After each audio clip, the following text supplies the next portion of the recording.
अपने इस प्यारे यूट्यूब चैनल में।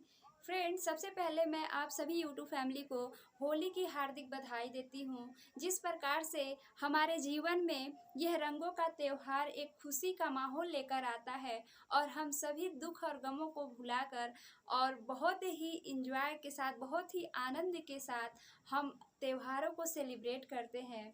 तो इन त्योहारों के साथ साथ, इन हंसी और खुशी के पलों के साथ साथ हमें अपनी पढ़ाई को भी कंटिन्यू रखना ज़रूरी है। तो उसी क्रम में मैं आज आपके लिए लेकर आई हूँ समास। समास का परिभाषा जानेंगे कि समास का परिभाषा क्या होता है, और उसके बाद हम जानेंगे समास के भेद को। तो आइए सबसे पहले हम देखते हैं समास के परिभाषा को। परिभाषा है, परस्पर संबंध को रखने वाले दो अथवा अधिक शब्दों के मेल को क्या कहते हैं? समास कहते हैं। क्या कहते हैं? समास कहते हैं। और समास के भेद कितने होते हैं? समास के जो हमारा भेद होता है वो कितना होता है? 6 भेद होता है। कितना भेद होता है? 6। पहला जो हमारा है वो है द्वंद्व समास। पहला जो हमारा वो है क्या? द्वंद्व समास। दूसरा है द्विगु समास, और तीसरा है कर्मधारय समास, और चौथा है अव्ययी भाव समास, और पांचवा है बहुव्रीहि समास। छठवां नंबर हमारा है तत्पुरुष समास। ये रहा हमारे समास का भेद। तो फ्रेंड, अब हम इसको डिटेल में जानेंगे कि द्वंद्व समास में कैसे वाक्य होते हैं, इसको पहचानने का क्या तरीका है, इसको आसानी से हम कैसे जान सकते हैं। तो सबसे पहले हम द्वंद्व समास को देखेंगे, द्विगु, और इसके एक एक भेद को हम बहुत ही आसान तरीके से जानने वाले हैं। तो आइए चलते हैं, सबसे पहले हम द्वंद्व समास को समझेंगे। तो सबसे पहला हमारा जो है वो है द्वंद्व समास। और द्वंद्व समास को हम कैसे पहचानेंगे? जब भी ऐसे शब्द मिले जिनके बीच में योजक चिन्ह पाए जाते हो, उन्हें हम क्या कहेंगे? द्वंद्व समास कहेंगे। ठीक है। योजक चिन्ह जो हमारा होता है, ऐसे अगर हमें क्या हो, वाक्य के बीच में देखने के लिए मिले, तो यह हमारा क्या होगा? द्वंद्व समास होगा। जैसे माता, माता पिता, या तो आपके बीच में अगर इसको आप विग्रह करें तो बीच में क्या आए? और आए। क्या हो? और आए, तो हम उसे क्या कहेंगे? द्वंद्व समास कहेंगे। यहाँ पर देखिए माता पिता, और बीच में हमारा ये क्या मिला? योजक चिन्ह मिला। ठीक है। तो यहाँ पर जब हम इसका विग्रह किए तो क्या हो गया? माता और पिता। क्या हुआ? ये माता और पिता हुआ ना। यहाँ पर क्या है? योजक चिन्ह है। उसी प्रकार से दूसरा हम टेंस वाक्य देख लेते हैं, सुख दुख, और बीच में हमारा क्या है? योजक चिन्ह है। क्या है? योजक चिन्ह है। अब इसका जब हम विग्रह करेंगे तो यहाँ पर क्या आया? सुख और दुख। सुख और दुख। ठीक है। तो इस प्रकार से हम क्या जानेंगे कि यह हमारा द्वंद्व समास है। दूसरा हमारा है द्विगु समास। दूसरा जो हमारा है वो क्या है? द्विगु समास है। और इसमें क्या होता है? इसमें प्रथम पद संख्यावाची होता है। इसमें जो प्रथम पद होता है वह क्या होता है? संख्यावाची होता है। आइए देखते हैं, जैसे कि त्रिभुज। त्रिभुज में आपको क्या महसूस हो रहा है कि इसमें 3 भुजाओं की बात की जा रही है ना? त्रिभुज। ठीक है। तो उस प्रकार से जब हम इसका विग्रह करेंगे तो ये क्या होगा? 3 भुजाओं का समूह। 3 भुजाओं का समूह जब होगा तो उसे हम क्या बोलेंगे? त्रिभुज बोलेंगे। और मिल गया ना हमारा द्विगु समास, जिसमें क्या हो? प्रथम पद क्या हो? संख्यावाची। तो त्रिभुज हमारा क्या हमको बता रहा है कि हमारा जो प्रथम पद है वो क्या है? संख्यावाची है। 3 भुजाओं का इसमें क्या है?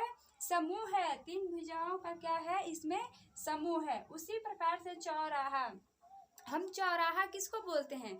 जहाँ पर 4 राहों का क्या होता है? समूह होता है। ठीक है। तो उसे हम क्या बोलते हैं? चौराहा बोलते हैं।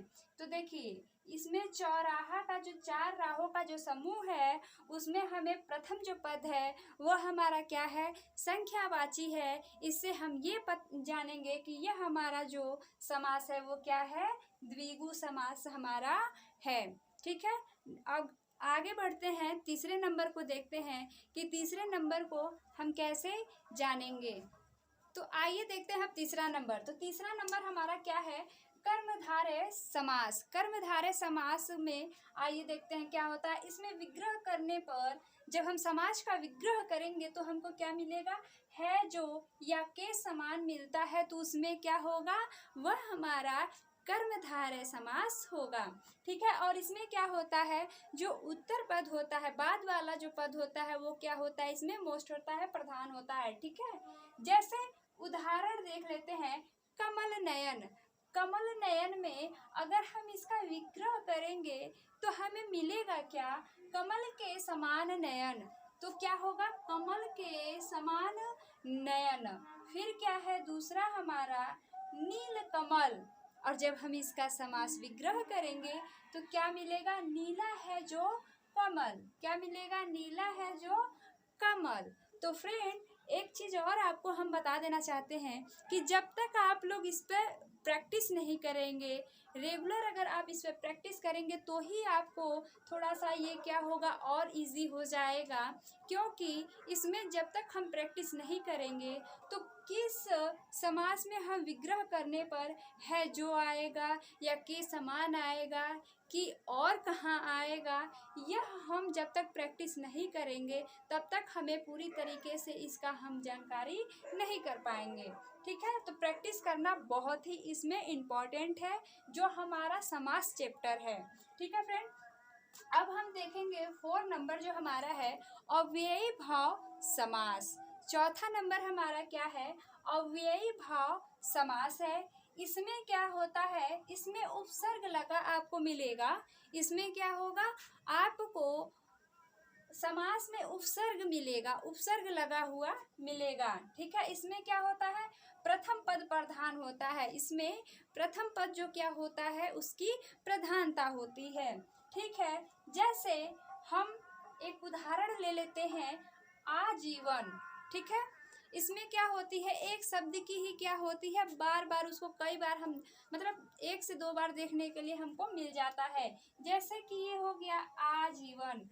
तो अब आजीवन का जब अगर हम विग्रह करेंगे तो वह क्या होगा, जीवन भर। मतलब कि क्या होता है, आजीवन हम उनकी कुछ लोग कहते हैं ना कि हम आजीवन ठेका थोड़ी ना ले लिए, मतलब जीवन भर हम किसी का क्या नहीं ले लिए हैं, कि उनकी जिम्मेदारी नहीं ले लिए हैं। इस प्रकार से हम कहते हैं ना आजीवन, जीवन भर।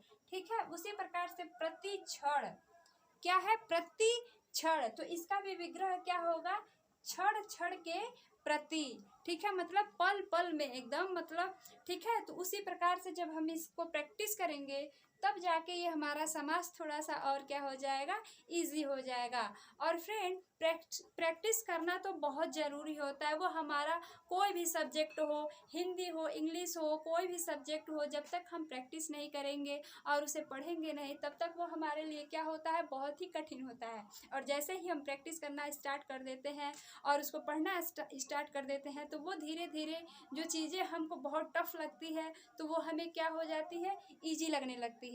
ठीक है फ्रेंड।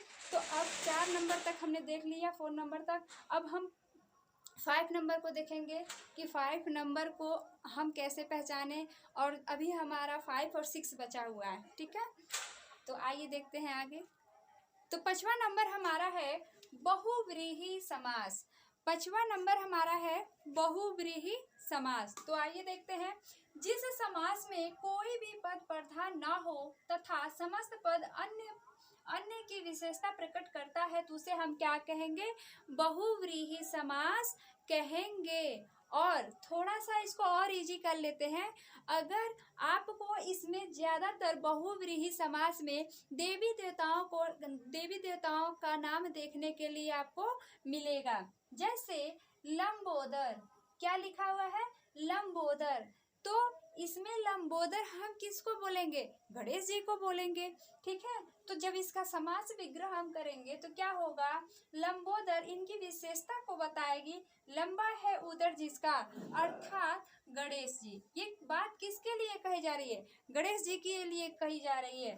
उसी प्रकार से दूसरा उदाहरण देख लेते हैं, दशानन। दशानन हम किसको बोलते हैं, रावण को बोलते हैं ना।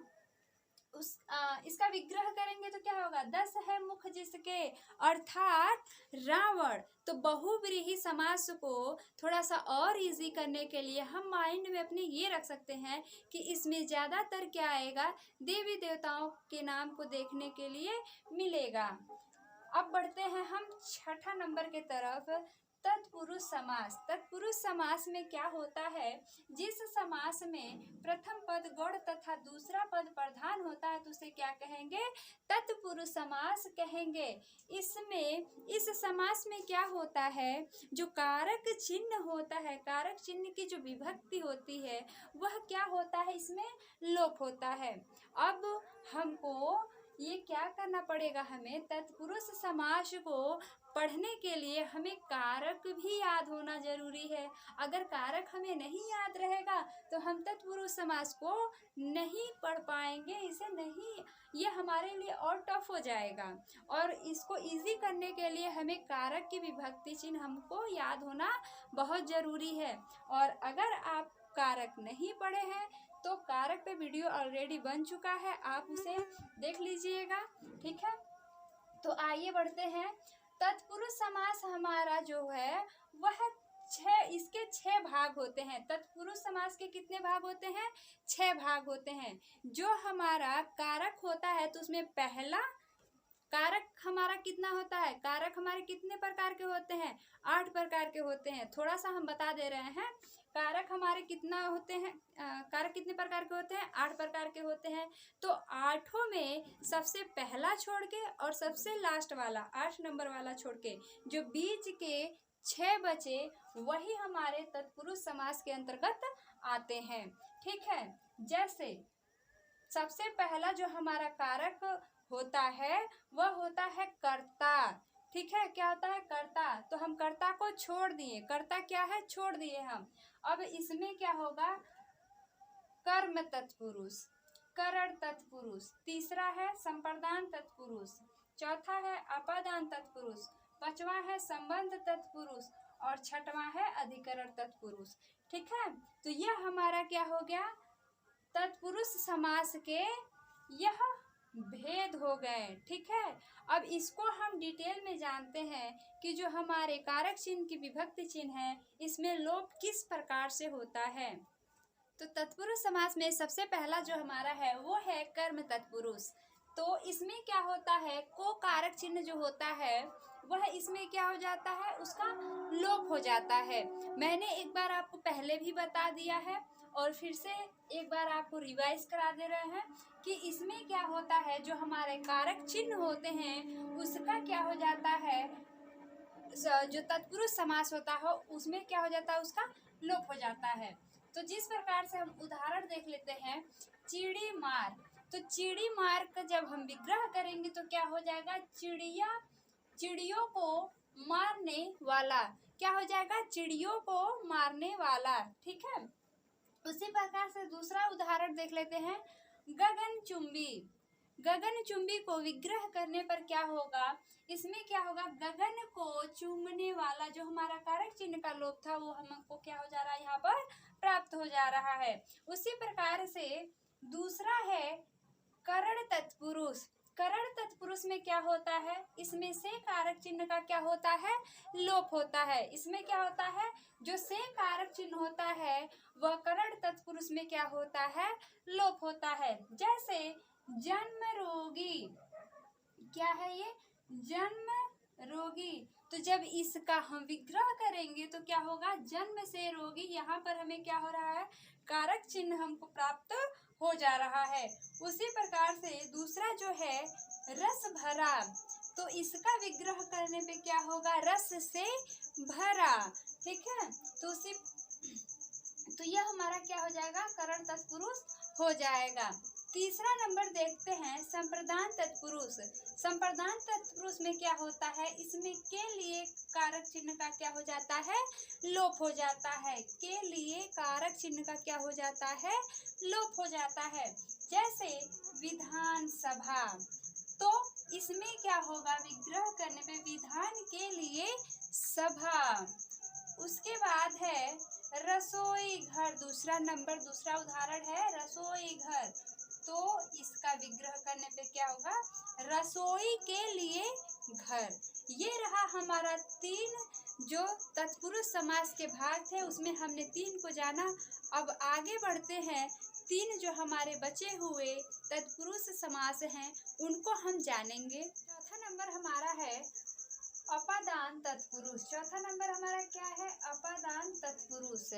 इसमें से कारक चिन्ह का लोप हो जाता है अलगाव की स्थिति में। जो से कारक चिन्ह का लोप होता है, इसमें क्या होता है, अलगाव के स्थिति में होता है। जैसे मान लीजिए एक उदाहरण ले लेते हैं नॉर्मल तरीके से कारक से, कि जैसे पानी से मछली निकली, तो पानी से मछली का संबंध क्या हो रहा है, टूट रहा है। पानी में जब मछली रहती है तो क्या होगा, पानी में मछली है तो उससे क्या हो रहा है, संबंध बना हुआ है। लेकिन अगर हम ऐसे कहें कि पानी से मछली निकली या छत से बंदर कूदा, तो क्या हो रहा है, छत से संबंध बंदर का क्या हो रहा है, टूट जा रहा है, अलगाव की स्थिति में जा रहा है। उसी प्रकार से मछली की भी संबंध क्या हो रही है, पानी से अलग हो रहा है। तो उसी प्रकार से यहाँ पर क्या है, अलगाव के स्थिति में क्या हो जाएगा, आपादान तत्पुरुष में कारक चिन्ह का लोप हो जाएगा। जैसे रोग मुक्त, उदाहरण हमने लेते हैं एग्जाम्पल, रोग मुक्त। तो इसमें क्या होगा, रोग मुक्त जिस व्यक्ति को क्या होता है, कोई बीमारी होती है, तकलीफ होती है और उससे वो क्या हो जाता है, वो ठीक हो जाता है, वो एकदम अच्छा हो जाता है एकदम, तो उसे हम क्या कहेंगे, रोग मुक्त हो गया। तो रोग से मुक्त मतलब क्या हो, वो बीमारी से अलग हो गया, ठीक है, उसकी बीमारी क्या हो गई, उसकी शरीर से अलग हो गई, ठीक है। तो यहाँ पर क्या हो गया, अलगाव की स्थिति में हो गई। वैसे ही देश निकाला, तो इसमें भी क्या है, देश से निकाला, वो किसी का भी क्या है, अगर हम किसी को कहें देश से निकाला, तो उसे क्या है, अपने देश से संबंध उसका टूट रहा है, वो देश से कहाँ जा रहा है, बाहर जा रहा है, अलगाव हो रहा है उसका, ठीक है। तो इस प्रकार से हम जानेंगे अपादान तत्पुरुष ये हमारा है। 5वां नंबर है संबंध तत्पुरुष।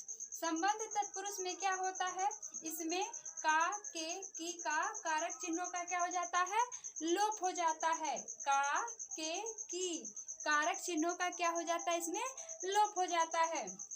जैसे रामचरित, रामचरित, तो यहाँ पर हमको क्या मिलेगा, राम का चरित, तो यहाँ पर के जो है हमारा कारक चिन्ह मिल जा रहा है। उसी प्रकार से पशु बलि, दूसरा उदाहरण है पशुओं की बलि, यहाँ पर जो हमारा कारक चिन्ह है वो हमको प्राप्त हो जा रहा है।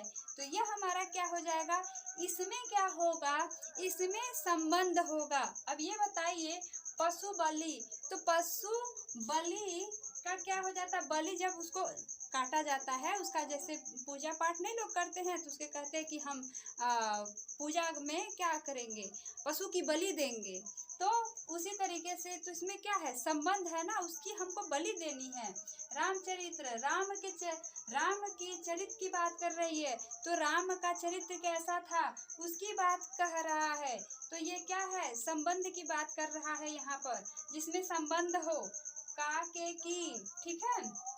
अधिकरण तत्पुरुष में देखते हैं, अधिकरण तत्पुरुष में हमारा क्या है, इसमें में पर कारक चिन्हों का क्या हो जाएगा, लोप हो जाएगा। में पर कारक चिन्हों का क्या हो जाएगा, लोप हो जाएगा। जैसे वनवास, तो इसमें क्या होगा, वन में वास, वन में रहने वाला जो होता है, वन में वास, ठीक है।